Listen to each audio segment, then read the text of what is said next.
Mais avant d'aller plus loin, je vous propose de passer un moment dans la prière, de nous tourner vers le Seigneur, de le louer pour ce jour, pour ce que nous célébrons. Donc je vais prier. Oui Seigneur,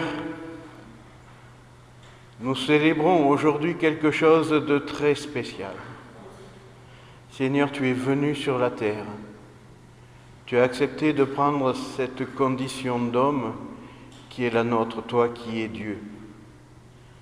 Seigneur, tu es venu comme un petit enfant et tu as vécu toute la vie des hommes. Merci Seigneur de l'avoir fait pour nous, par amour pour nous. Seigneur, nous te bénissons, nous te louons. Et ce petit enfant nous raconte l'histoire de la vie qui revient vers nous, qui nous permet, Seigneur, de nous approcher de toi, de ton salut, de ton éternité. Seigneur, nous célébrons ta naissance, mais nous savons que ce n'est qu'une demi-fête. Seigneur, tu as vécu toute une vie qui s'est terminée à Pâques. Seigneur, nous célébrons ce début, nous savons où il t'a conduit et nous te remercions, Seigneur, de l'avoir vécu, d'avoir accepté ce voyage tragique. Merci Seigneur parce qu'au bout du compte,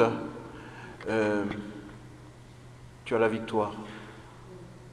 C'est toi qui as remporté la victoire.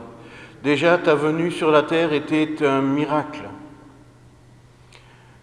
Seigneur, nous célébrons ce miracle aujourd'hui et nous célébrons cette victoire qui, au bout du compte, nous permet d'être tes enfants, tes frères et tes sœurs, tes amis, ceux qui te sont proches. Merci Seigneur de nous avoir pris avec toi. Amen.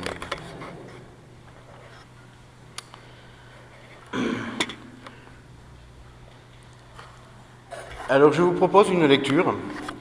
Ça tombe bien, c'est une lecture de Noël, mais ce n'est pas une de celles que nous avons déjà faites. Luc 2, versets 25 à 35. Luc 2, verset 25. Il y avait alors à Jérusalem un homme appelé Siméon.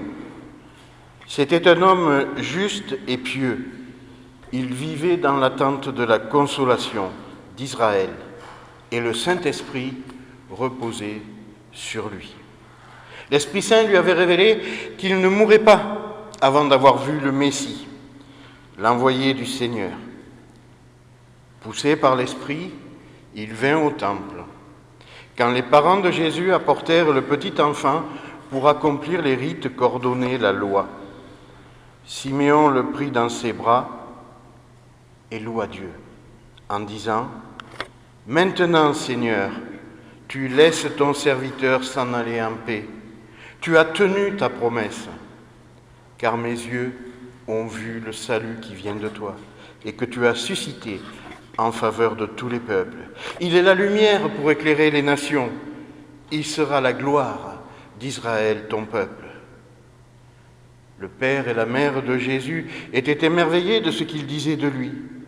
Siméon les bénit et dit à Marie, sa mère : « Sache-le, cet enfant est destiné à être, pour beaucoup en Israël, une occasion de chute ou de relèvement.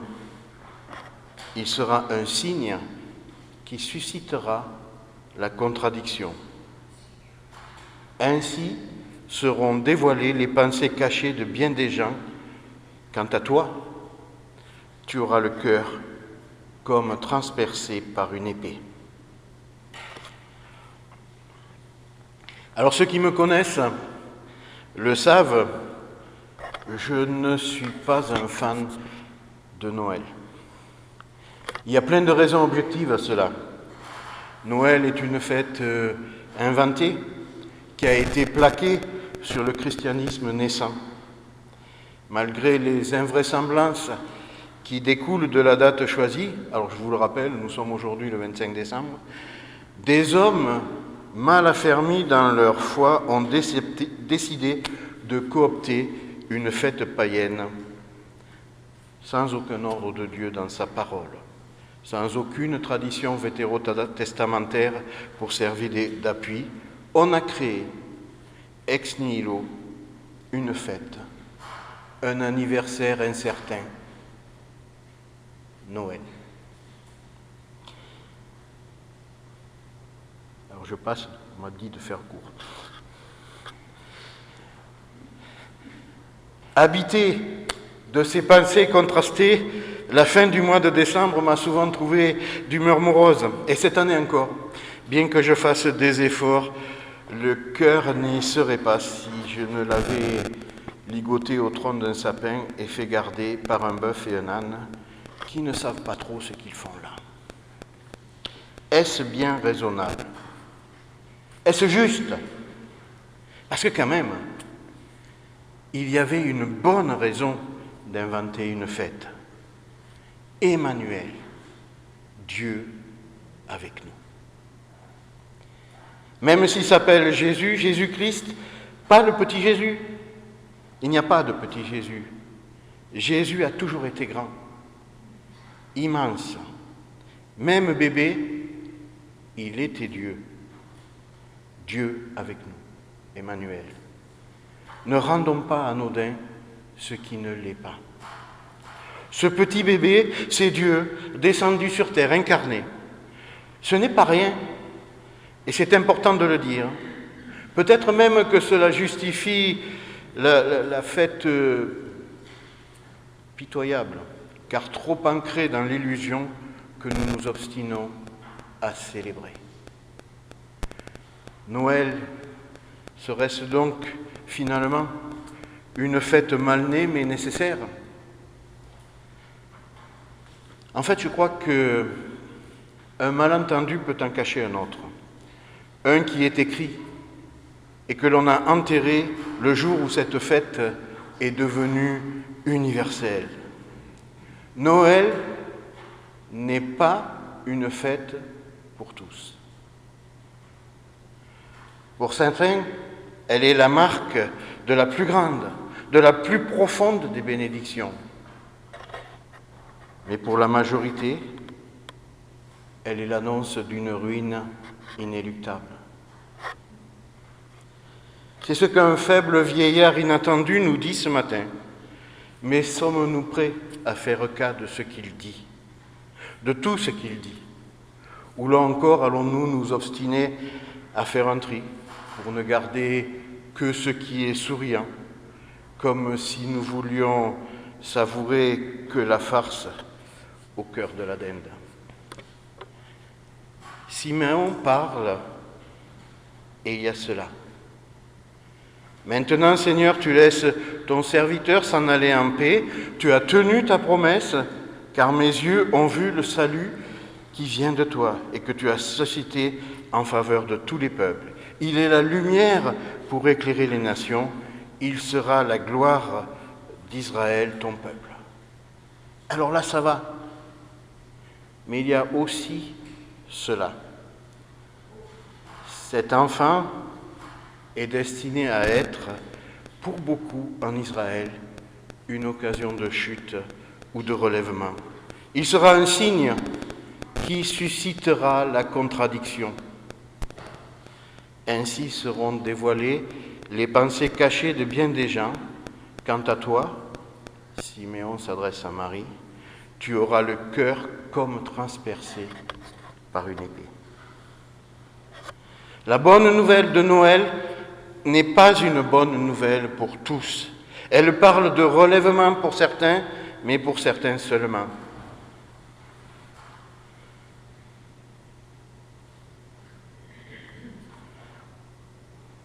Alors Siméon le dit d'entrée, et écoutons-le jusqu'au bout, même si ça fait de l'ombre au jour de la fête des Lumières. Mais une lumière sans ombre, c'est une lumière qui écrase. Le malentendu est là, en évidence au cœur de Noël des hommes. Les hommes ne peuvent ni ne veulent le voir, mais ce petit enfant qu'ils choisissent de célébrer à la lumière des LED et dans le faste de la bouffe jusqu'à la nausée, ce petit enfant est venu pour tracer une ligne de partage qui sera un jour une ligne de fracture, un signe qui suscitera la contradiction. En ces jours où la joie est de rigueur et où la paix est celle des confiseurs, il est sûrement mal vu et malvenu, mal perçu, de lancer un message d'avertissement. Peu importe la ligne tracée, peu importe le côté où l'on se trouve, la seule chose qui compte, c'est la fête, comme une drogue, comme un principe d'oubli. Trop de lumière finira bien par éteindre la lucidité, ne serait-ce que pour quelques secondes, aujourd'hui par exemple. Et pourtant, ce petit enfant est une occasion de chute, littéralement de ruine, comme celle de la maison bâtie sur le sable et battue par les éléments déchaînés. Ne gardons que l'attendrissement et laissons le vieillard Siméon radoter dans sa maison de retraite pendant que la bringue mettra nos foies en crise. Alors nous, ici, nous le savons bien. C'est Siméon qui a raison. Cette ligne que l'enfant Jésus est venu tracer à deux côtés, le bon et le mauvais, le juste et l'injuste, la vie et la mort. Nous le savons, mais nous avons un gros problème. Comment vivre ce savoir au sein de l'illusion? Comment être sincère sans être austère? Comment vivre dignement une fête qui cache soigneusement la vérité qu'elle entend célébrer? N'avons-nous d'autre destin que celui de rabat-joie, de pisse-vinaigre? Je ne crois pas. Au sein de cette fête mal embouchée, nous avons une force de vérité, la force de la vraie lumière.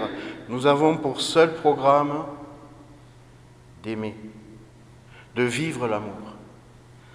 Les autres parlent d'amour, célèbrent l'amour, et nous qui le connaissons, nous n'avons qu'une seule possibilité dans ces heures qui viennent, vivre l'amour.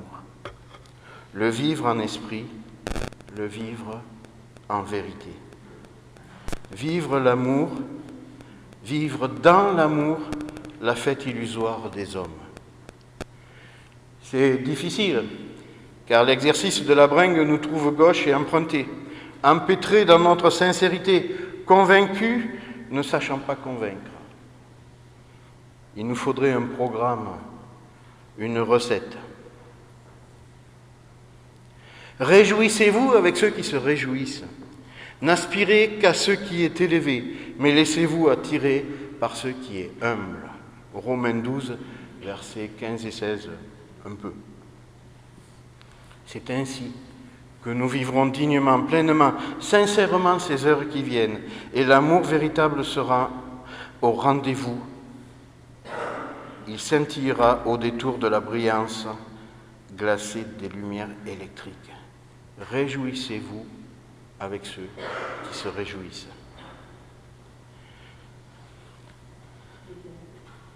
Alors il y a un écueil. La fête est autour de nous et nous pourrions être tentés de faire comme si, de seulement revêtir les symptômes d'une joie extravagante. Quand j'étais gamin, au tournant des 60, ma grand-mère tenait une crèmerie, un bon lait. Ma grand-mère, Fernande, vous vous rappelez peut-être pas d'elle, ça fait plus de 30 ans qu'elle est partie, non 30 ans qu'elle est partie, mais elle était membre de cette église avec sa fille Gisèle. Voilà. Alors à cette époque-là, elle tenait un bon lait. Sa vie n'était pas facile, laborieuse, douloureuse. Déjà la maladie l'a marquée de son empreinte dévastatrice. Je la voyais digne, mais éprouvée. Je la savais dans une profonde souffrance. Puis une cliente poussait la porte. Instantanément, un sourire de circonstance et des paroles légères et enjouées remplissaient l'espace. C'était pas du théâtre, mais je savais que c'était faux et cela me sidérait. Le sourire commercial, l'attitude pro. Il n'y a pas de pro de l'amour. Nous ne pouvons pas nous poser un représentant de commerce de la vraie joie. Nous ne pouvons pas nous permettre de faire semblant de nous réjouir avec ceux qui bruyamment se réjouissent. Ça se verrait et ça sonnerait fou. La cliente du bon lait attendait que ma grand-mère sourie, mais elle n'était pas dupe de ce sourire. Juste pour nous, se réjouir véritablement, sincèrement, avec ceux qui, éperdument, se réjouissent pour ne plus penser à rien. Au moins quelques heures, et si tout va bien, quelques jours. Alors, comment être véritablement réjoui lorsque notre pensée, soutenue par notre foi, est critique, exclusive de tout excès? Comment ne pas avoir d'arrière-pensée alors que la vérité n'est pas au rendez-vous de la fête des hommes? N'aspirez pas à ce qui est élevé, mais laissez-vous attirer par ce qui est humble. N'aspirez pas à ce qui est élevé. C'est étonnant, non? Notre Père qui est aux cieux, comment le rejoindre? Comment l'atteindre si nous n'aspirons pas à ce qui est élevé? Ce qui nous est proposé aujourd'hui pour nous réjouir avec ceux qui se réjouissent, c'est un détour paradoxal sur notre route. Aujourd'hui, nous ne regardons pas le Père au ciel, aujourd'hui nous regardons le Fils nouveau-né, dans une étable de Judée. Aujourd'hui, nous aspirons à ce qui est en bas, faible et vulnérable. Ce n'est pas un renoncement, ce n'est pas un reniement. Le Fils nous ramènera bientôt vers ce Père qui est aux cieux. Mais en attendant, nous pouvons nous réjouir avec ceux qui se réjouissent. Sans condescendance, sans compromission, sans illusion, sans outrance, juste avec amour, avec l'amour vécu. Alors nous voici donc à la porte de Noël, au pied de l'arbre et sous les lampions scintillants. Les paillettes brillantes et innombrables recouvrent la fissure qui bientôt deviendra crevasse entre la vie et la mort. Personne ne veut la soupçonner, et donc personne ne la verra.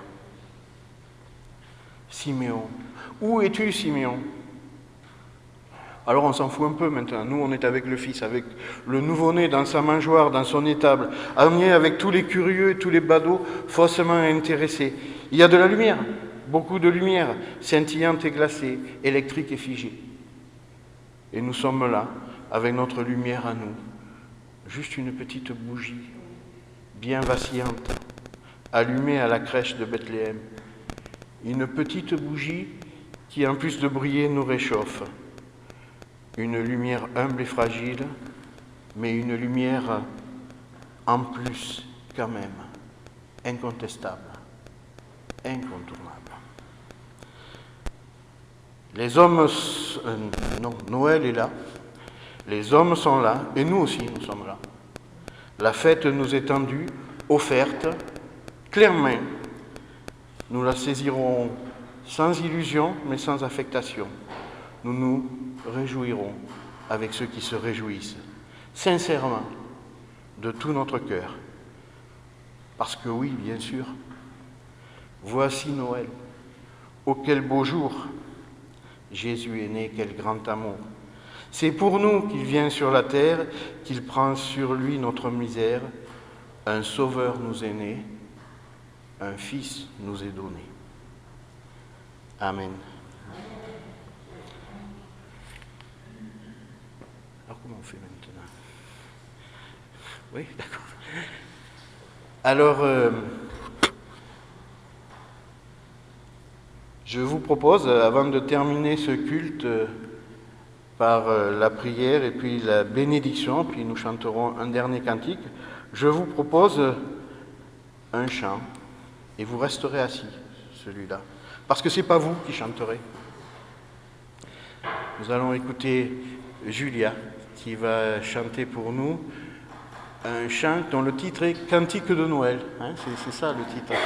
Alors, je vous dis Cantique de Noël, mais vous allez bien voir que... Oui, c'est un cantique de Noël. Oui, je sais, mais vous allez le découvrir. Voilà, donc je laisse la place à Julia, puis Anne aussi qui va l'accompagner.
Merci Julia. Je suis sûr que vous vous posez des tas de questions. Alors, vous les lui poserez. Voilà.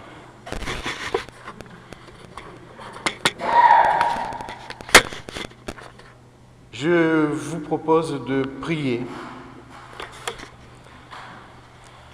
Seigneur, nous te remercions pour ce jour. Nous te remercions parce qu'il est bénédiction.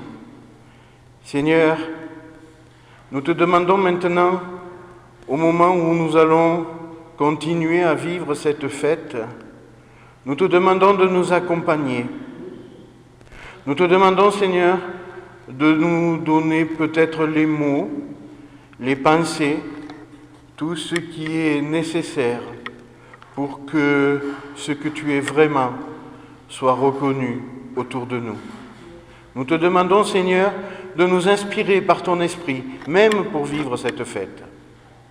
Seigneur, oui, garde-nous tournés vers toi. Aujourd'hui, c'est tourné vers un petit bébé, mais nous voulons, Seigneur, garder les yeux fixés sur tout ce que tu es pour nous, notre Sauveur, notre Maître. Merci Seigneur maintenant de ce temps que tu nous donnes de vivre. Merci pour ce jour particulier. Et Seigneur, nous te remettons tous ceux qui, aujourd'hui, sont dans la douleur et dans la souffrance. Ça nous paraît incongru, mais Seigneur, ils sont nombreux, trop nombreux. Seigneur, nous te les remettons et nous te demandons que pour eux aussi, ta lumière brille. Seigneur, nous allons, garde-nous, Seigneur Jésus, garde-nous. Amen. Alors nous allons nous lever pour écouter la bénédiction, puis il y a un dernier cantique, c'est le numéro 882, je ne sais plus. Anne, tu... D'accord.